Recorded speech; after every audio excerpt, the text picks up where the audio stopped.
Dans le livre, je parle de remporter une sorte de bataille culturelle et de faire en sorte que, pour nous, ça devienne complètement évident de faire des trucs écolos.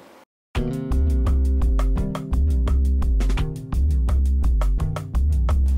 ne vit pas les conséquences du changement climatique de façon hyper directe. Tout comme la disparition des espèces, pour plein de gens, c'est quelque chose de très abstrait.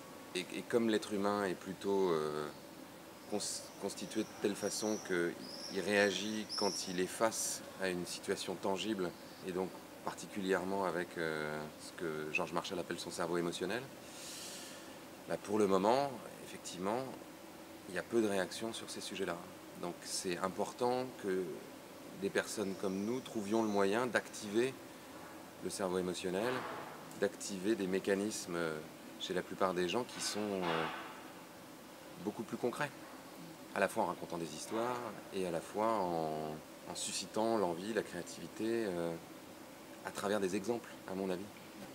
Le récit dans lequel on vit aujourd'hui, pour moi, c'est plus on va gagner d'argent, plus on va accumuler de richesses, plus on va avoir de progrès technologiques, plus notre civilisation va vivre bien, plus on va être heureux, entre guillemets. C'est un petit peu ce qui est sous-tendu par le récit capitaliste consumériste. C'est ce qu'il y a dans la pub. Dans la pub, on voit très souvent des gens qui ont l'air extrêmement heureux, qui vivent dans des endroits qui sont très désirables. Mais l'objectif de cette petite histoire qu'on nous raconte en 30 secondes, c'est quand même de nous vendre une bagnole ou de nous vendre, j'en sais rien moi, une nouvelle paire de baskets ou autre. Donc c'est d'associer dans notre cerveau euh, bonheur et possession matérielle. Donc pour moi, c'est ce récit-là dont il faut tenter de s'affranchir.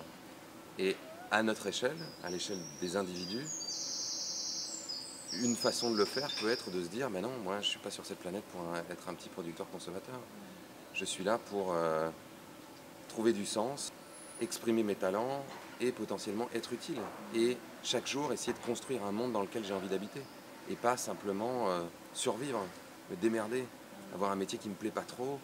Ça ne peut pas être un objectif de vie et pour moi ça ne peut pas être la base d'un récit transformateur pour la société. Plein d'exemples qu'on a montrés dans Demain ou qui sont dans Kaizen d'ailleurs.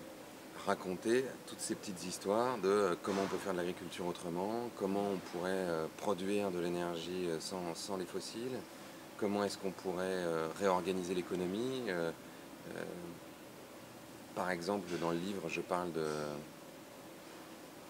du fait que les sociétés tiennent à la fois par un récit, mais aussi par des architectures, qui sont des choses qui conditionnent nos comportements. Donc, je parle de la loi, et là aujourd'hui on pourrait imaginer que d'autres exemples, d'autres récits nous permettent de transformer la façon dont on produit la loi, donc transformer nos modèles démocratiques.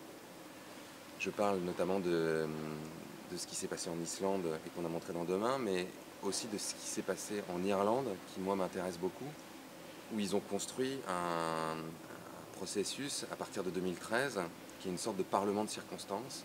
Donc en 2013, l'idée c'était de réunir 100 personnes, un président de séance, 33 parlementaires et 66 personnes tirées au sort, qui travaillaient pendant 14 mois sur 8 articles de la Constitution, pour regarder s'il était nécessaire ou non de les modifier. Leurs débats étaient retransmis sur Internet, donc les gens pouvaient les suivre sur YouTube, sur les réseaux sociaux, pouvaient contribuer en leur envoyant des messages ou en réagissant aux conversations qu'ils avaient. Ce qui fait que tout ça a provoqué une conversation dans l'ensemble de la société. Ce qui pour moi est fondamental, c'est-à-dire créer des espaces démocratiques dans lesquels on peut discuter des enjeux fondamentaux de vivre ensemble. Et il y avait un article qui faisait vraiment débat, c'était le mariage homosexuel. Dans un pays, l'Irlande, très catholique. Et il se trouve qu'après un an de débat, 14 mois exactement, ce Parlement de circonstance est arrivé à la proposition de modifier la Constitution pour permettre le mariage homosexuel. Donc le gouvernement a joué le jeu, ils ont déclenché un référendum, l'Église s'est prononcée contre la mesure, contre le référendum, et pourtant il a été adopté à 62%, dans le calme. Pour moi, il y a une autre architecture qui est l'argent. Le fait qu'on soit, comme je disais tout à l'heure, obligé d'aller gagner notre vie chaque jour, ce qui nous empêche potentiellement de libérer cette créativité qui pourrait transformer une bonne partie de la société. Il y a une proposition qui a été faite au moment des élections présidentielles et qui est expérimentée dans un certain nombre d'endroits du monde, c'est le revenu universel. L'idée qu'on découple le revenu et le travail.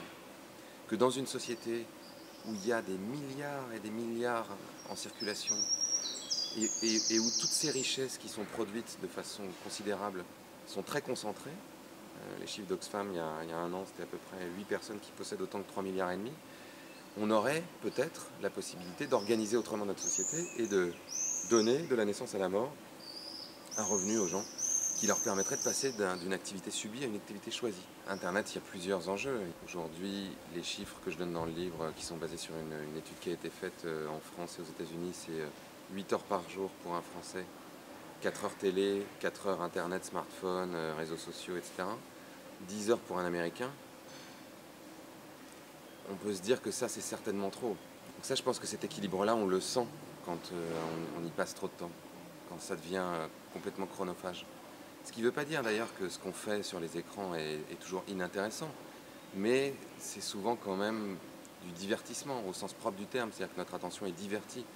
On va regarder des séries sur Netflix jusqu'à 3 heures du mat ou sur OCS, c'est souvent des séries vachement bien.